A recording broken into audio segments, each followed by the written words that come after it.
Good morning.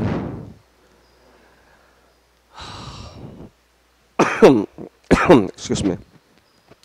We hear the gospel reading today that Jesus was in the synagogue and the Pharisees were there looking for a chance to file a case against him. And there in the synagogue na sa katao nga man with a withered hand, kanang kuyos ang kamot. O ilag yung gibantayan kung tambalan bagid niya ayuhon bagid ni Jesus, kay kung ayuhon niya naana sila pasakan nila nga sumbong batok ni Jesus. And Jesus said, unsa magi maayo buhaton daig gyud, magbuhat og daotan og mag-ayo. They just quiet until ingon si Christ, stretch out your hand, giingnan niya ang man with a withered hand, and it was restored. And they left. And they formed the council, the Herodians' council, to accuse Jesus and to arrest Jesus and to put him to death.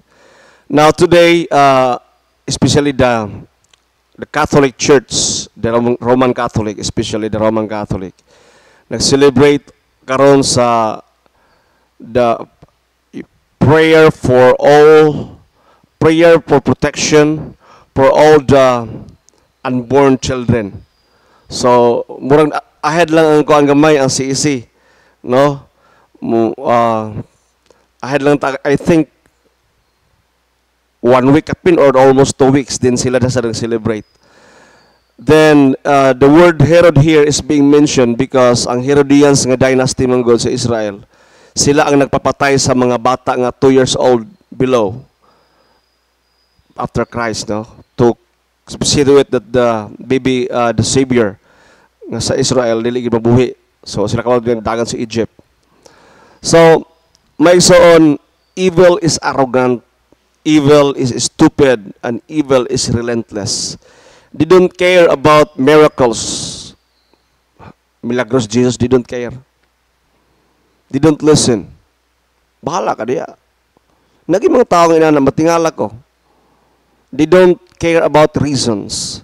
Tagaan mo sila og rason, sirado kandado ang ilang mga utok. Why is that? Because of the devil who shuts their some faculties sa ilang kinabuhi. That is why they cannot see.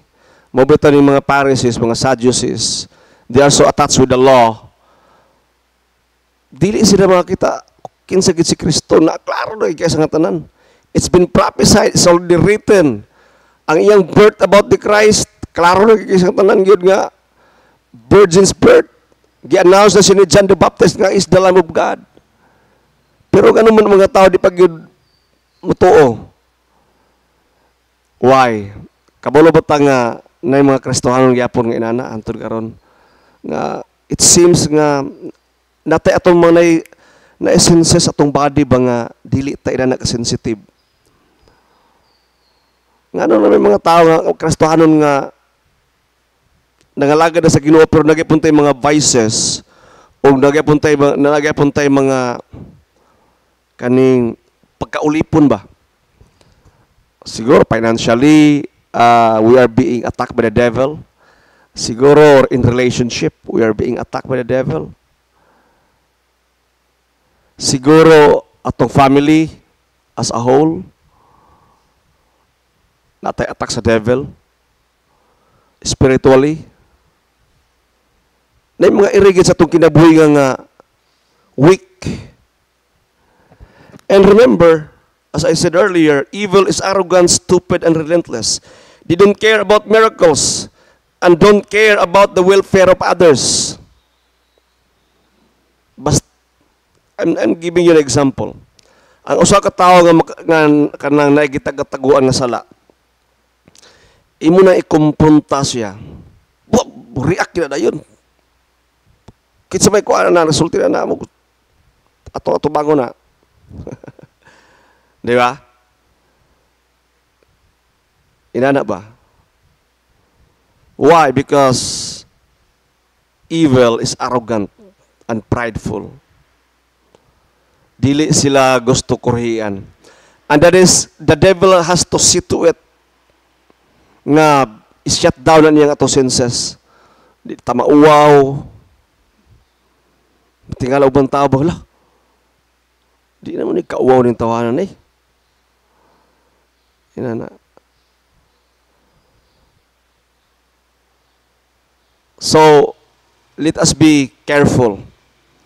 Let us be aware of the works of the devil, of the enemy. Kay daghan kay angles atong kinabuhi nga pwede gid niya sudlan. And the weak door, mahimo na siyang nag-wait na siya nga at it will become an open door. Openings. Mayon sila kaning bataan na ni ko ani hinimbaho ni ana. Hinimbaho ni. So dito ko mosulod sa iyang kuan. Mangita man mag-evaluate man ng yawa. Mayon siya iyang asawa, okay iyang asawa. Mura maglisod di atakihon. Mainampuon ang asawa. Ang bana pod mainampuon. Ang mga anak ang anak mahinimbahon. Og kuy na may isa ka anak niya kuan, pwede diri ko sulod. Diri mo hinay-hinay kot influence. Influence mo na pero di man nila magkuan. Influence. Anak. So, we have to be very careful because the Bible says that the devil is like a roaring lion. Roaring lion every day. He's roaming around like a roaring lion seeking for someone to devour. Nangita og tukbunon. Og kitagid ang iyang tukbon. Pero we should not live a life of fear. Dili ta pwede magpuyo nga hadlok ta kaning devil conscious kay ta. Dili sad. But we have to put our guards every day. Magbantay tag matag adlaw, mag-evaluate ta. Kay ngano man dili ito taga foothold. Dili na ito taga-alog luna. Kaya once nga makasulod na, once nga nailuna na, lisod kayo tanggalon. Kaya usahay na ay mga damages nga, to some irreversible damages. Then, gamiton po na sa yawa to demoralize you. Sos, pakuan pa. Papare-pare ka, padikon-dikon ka. Inaala mo na siya sa una. Di ba? Have you heard that? Pakuan, pabuutan-buutan, pero kuan man na. That's the trick of the devil. That is why nga wa man ta nagkwintag inana kanang tong past is past, no? Pero that's how the devil works. He will remind your past. Members of your family, ilan na i-instill silang mind so that members in your family will be reminded of your past, of your mistakes, and capitalize that. Unsay yung sa Bible, love, the opposite of evil, or the opposite of hatred. Love does not keep the record of wrong, but rejoices with the truth. Please stand. Padayon ta.